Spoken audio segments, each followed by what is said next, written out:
அண்ணனை பார்த்ததுல ரொம்ப சந்தோஷம். ஒவ்வொரு வார்த்தையுமே இனிமையாக ரொம்ப யூஸ்ஃபுல்லான வார்த்தைகளாக தான் அவர் சொல்லியிருக்காரு. அவர் என்ன சொல்லியிருக்காருன்னு பார்த்தீங்கன்னா, நாகரிகமான முறையில் நம்ம அரசியலை கையாளணும். எதிரியாக இருந்தாலும் அவங்களை அப்ரோச் பண்ணுற விதம் ரொம்ப நாகரிகமாக இருக்கணும்னு சொல்லியிருக்காங்க.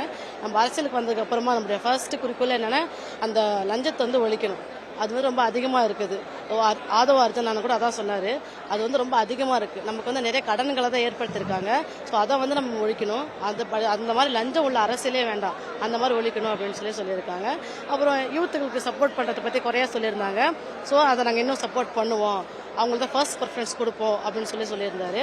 அப்புறம் இல்லாதவங்களுக்கு ஏன் பொசிஷன் கொடுக்குறீங்க அப்படின்ற மாதிரி கம்ப்ளைண்ட் வந்தால் சொல்லியிருந்தாங்க.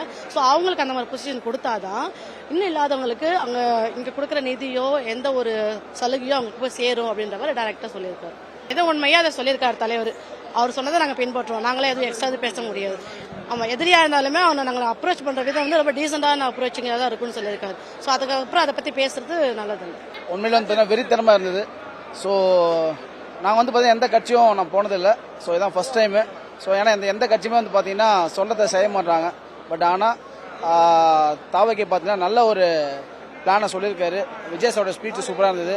அதாவது என்னன்னு பார்த்தீங்கன்னா, படிக்கிற பிள்ளைங்களுக்கு, சாமானிய மக்களுக்கு, ஏழை மக்களுக்கு ஸோ இனிமேல் பார்த்தீங்கன்னா என்ன மாதிரி ஒரு பண்ணணும் அப்படின்னு சொல்லி எந்த எதிர்பார்ப்பும் இல்லாமல் விஜய் சார் சொல்லியிருக்காரு. ஸோ அது மட்டும் இல்லாமல் எந்த பணத்தையும் எந்த அரசியலும் சார்ந்து யாரும் வாழக்கூடாது, எல்லாருமே பார்த்தீங்கன்னா அவங்க உழைப்பை நம்பி வாழணும் அப்படின்னு சொல்லியிருக்காரு.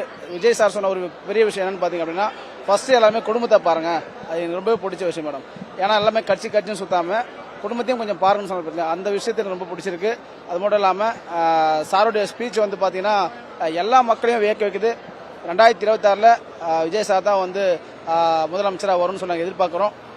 அது என்னுடைய விருப்பம் மட்டும் இல்லாமல் மக்களுடைய விருப்பமும் அது.